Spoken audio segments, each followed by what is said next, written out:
You asked me to get on to another one, unless everybody else is there. Okay, we don't have much time. We are slated to end at 2, so I'll make my presentation really direct and to the point. Okay. Hi everyone, my name is...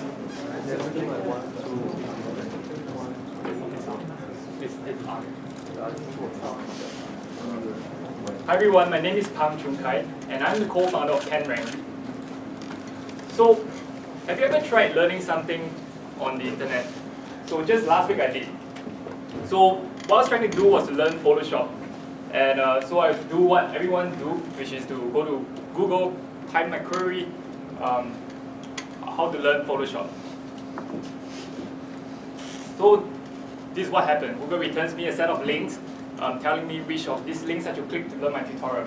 So like anyone that don't know what's the quality of tutorial, just looking at the outcome of this link result.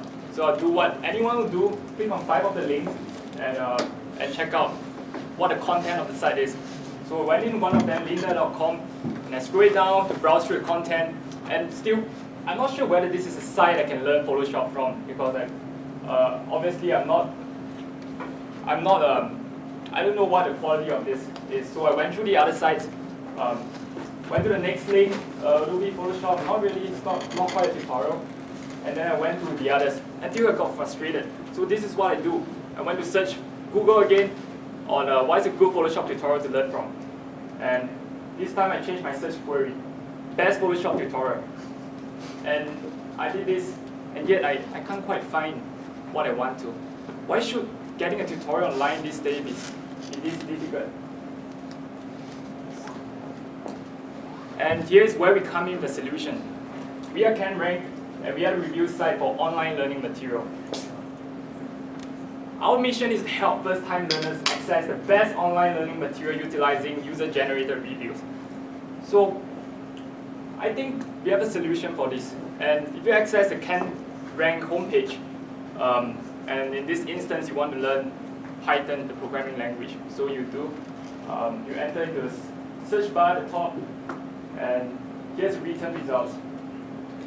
As you can see, our solution is tremendously enhanced from trying to find an online learning resource of how to learn Python. From this, you can easily choose the first link, learn Python the hard way.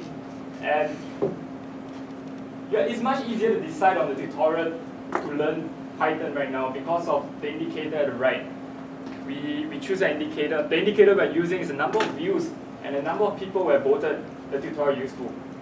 And our product also takes into account different learning needs that users have. For example, you're a visual learner and you need more hands-on approach. You might want to learn the tutorial via a video format. So you click on video, and what will return to you as a result are all the tutorial teaching Python in the video format. And also you can observe in the middle tab, it says short, medium, long. What this is about is we're trying to convey that if you only have this amount of time that you want to learn Python, maybe you want to pick a short article, and we're able to filter that for you. Now, looking at this link, and I'm the user, I think I want to learn Python tutorial in an interactive manner. So I click on the third link, and this is where I arrive at. Now, a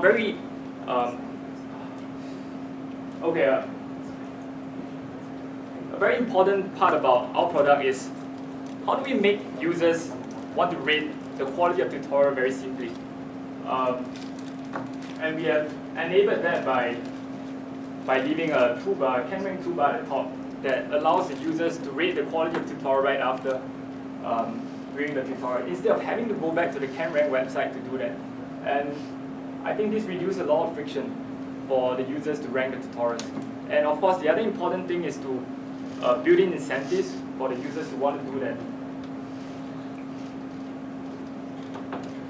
So as you can see from here, the user, after using a tutorial, you could rate whether it was a long, short, or medium tutorial, and how do you describe it. So why would you be interested in investing in this idea? A very good proxy is the ehow.com. It contains 2 million articles of how to do something, and it's valued recently at $1.8 billion. So by our own estimation, using an ad-based revenue model, we feel that CanRank has the potential to become a $200 million annual revenue business. And this opportunity comes with a 10% compound annual growth rate. And the graph that you see on the right is a Google search, the Google Insight showing, the green line is showing the people who are searching how to. What's our business model? There are two business models that we are considering. The first is a subscription-based business model, and the way we are doing that is it requires a critical mass of users, and with the high-quality tutorials that we have in our website, we are hoping to do a partnership with quality tutorial online learning resource provider, and through that the user are able to subscribe to CanRank, and we are able to provide these tutorials at a discount. And the advertisement-based model is when there are high-quality user review, we believe that we are able to do premium targeted ads, and therefore there's a potential for high profit. So who are the current solution providers? Obviously, searching for online learning material is, we are still using search engine very much, but I've just demonstrated how going to Google to search for an online learning material is not the most efficient manner. And what about the question and answer side? Where are they in this game? Our team will argue that question and answer side are not designed to answer this question about providing users the best online material for learning. And they are designed for experts to answer specific questions that they have at the moment, and it could be something very random. And therefore, design of the site is not meant for this purpose. What about some of the tutorial content providers, such as Khan Academy and eHao? Where are they in this picture? I don't think they are competitors. I look at ourselves as a marketing tool for eHao and Khan Academy. Even, for example, the up-and-coming courses for the masses, such as Udacity and Coursera.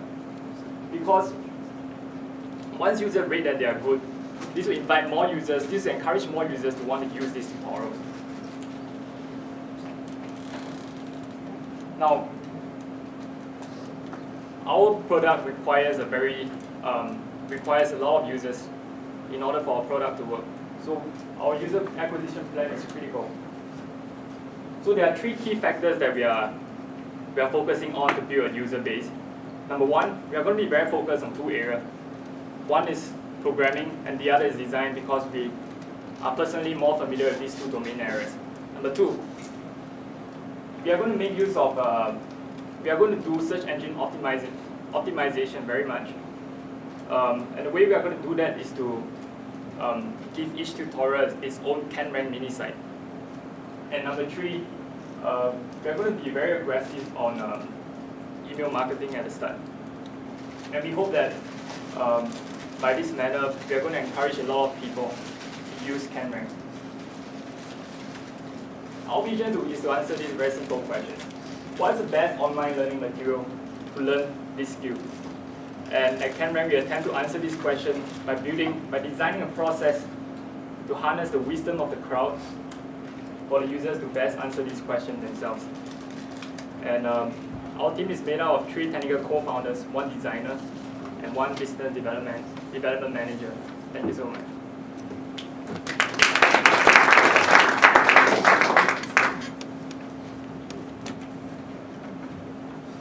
How do you see the initial set of tutorials and users?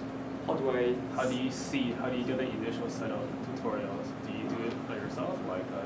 The plan is to start crawling tutorials, curate the good tutorials into our site, and only in 2 domains, programming and design.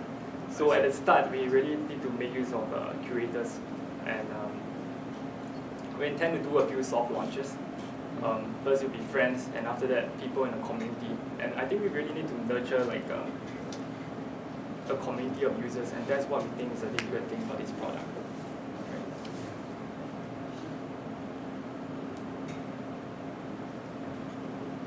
Essentially, you have a prototype already, right? Can you describe a bit more the reaction to that and the traction you've been getting and so on, and the users?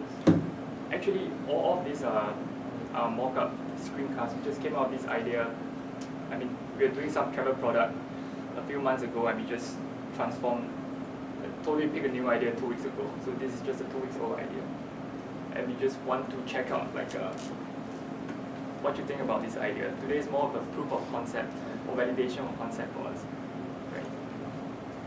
So we don't have to So it's really weird, you know, in the online ed space, there's a bunch of content aggregators that have not done so well, but also some that are like kind of doing okay. So like for example, Kuriki, K-12 space, right? There's a bunch of content aggregators trying to create marketplaces and create links and so on, and there's a bunch of them around that haven't done so well.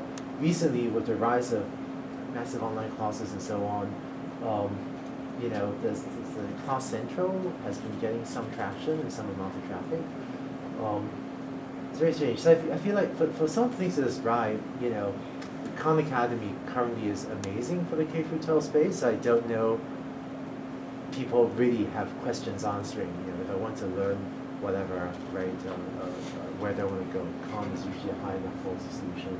Lynda.com turns out to be a very good solution for Photoshop tutorials, and it's hard to say. It's so great.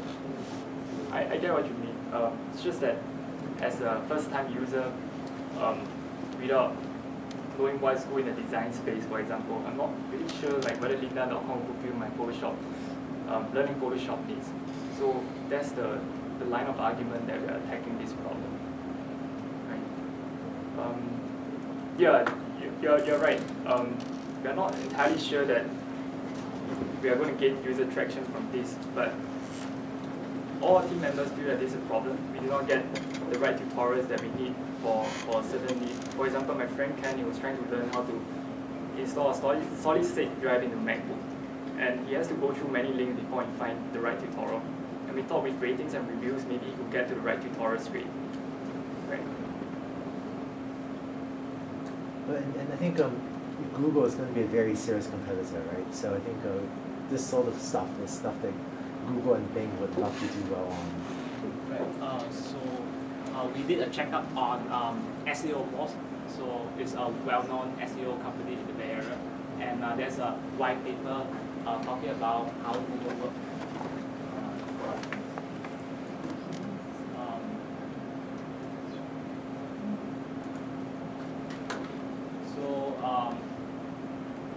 Apparently, what they did is they surveyed over 100 of SEO experts and surveyed 10,000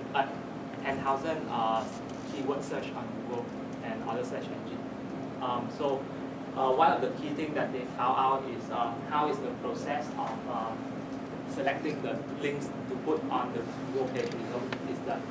So as you can see in the pie chart over here, there's 4 big factors that affect this appearance of the site. Let me read it out.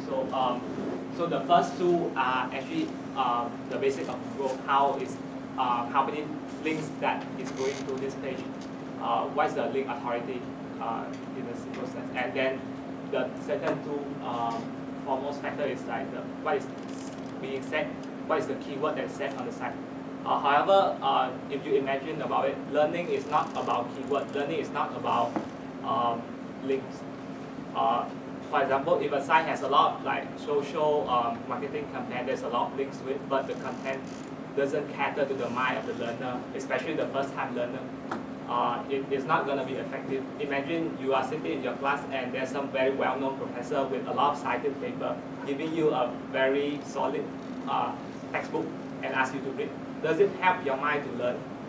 I would argue that is not the best way. You would learn by seeing visual, you would learn by seeing video, you would learn by interaction with the real stuff. So that is something that I don't think that the search engine is capable of doing at the moment. Maybe 20 years later when we have like Skynet. Right. So that's why there are Quora, there are Stack Exchange where people are still trading information. And we believe that we can capture not just questions and answers, but also what is existing content on the net and giving them meaningful, human, understandable ratings.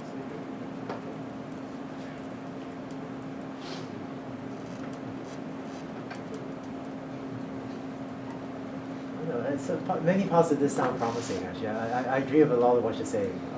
I think your unique opportunity is really capture the social nature of these courses and to capture people's discussion, which then could give you a unique source of information that Google doesn't. I think the one key that you can try and do is let users tag these tutorials, because on Google I can search for, say, a Photoshop tutorial. I can search for a very explicit thing like masking techniques or extracting a person.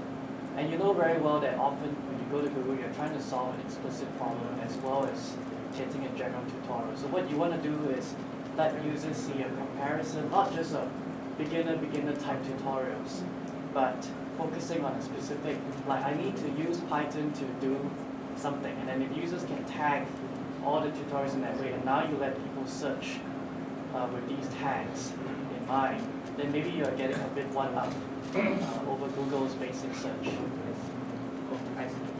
You're making advantage, right? So instead of having your users just rate by their quality, I think it's key to also rate by what tag that tutorial fit into that could help categorize it for other users.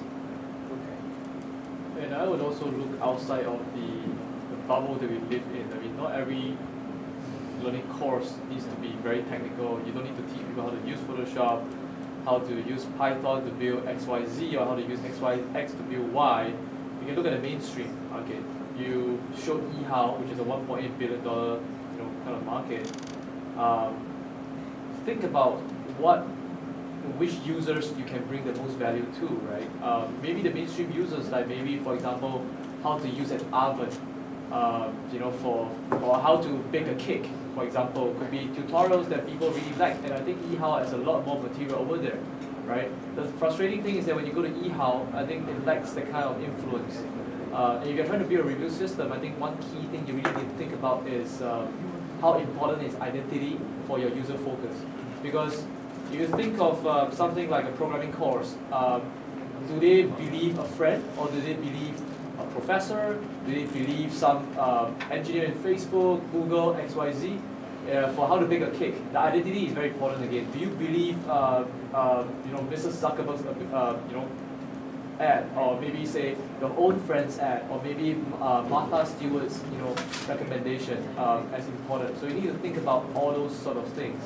And I see a lot of examples coming from the tech world, but I would say, really go outside the bubble and think about who else would have this problem and where can you maximize your impact.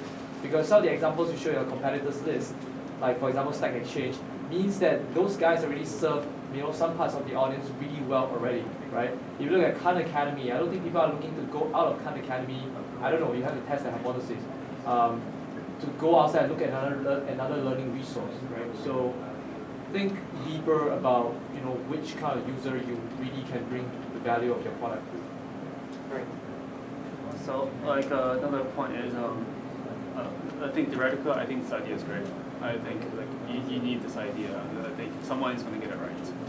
But how to get there is going to be hard. Like this, I look at this the way I look at Yelp. There are like a million people out there. Like, wouldn't it be great if we can find a way to let everyone recommend on the restaurant, and we can look at the best rating, and that's a great idea. But only one company or maybe two companies, City Search, have done it well enough that it's being adopted by mass people. So how did they win? You should look at how they won. Like go from like a small company to this billion-dollar company, and then apply some of the lessons to what you are doing, because you're essentially doing the same thing.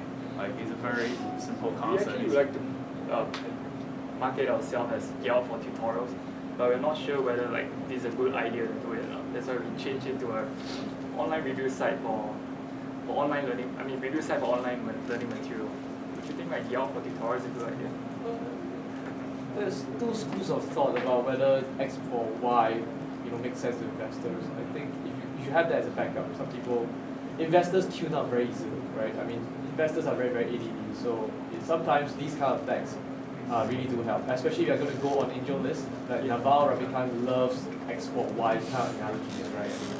So you should really have that. Yeah, for tutorial sounds good.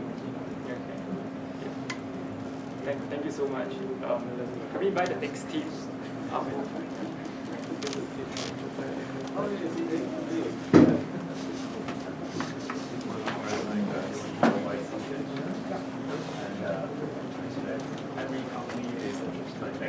Yeah. That's why the mining of the like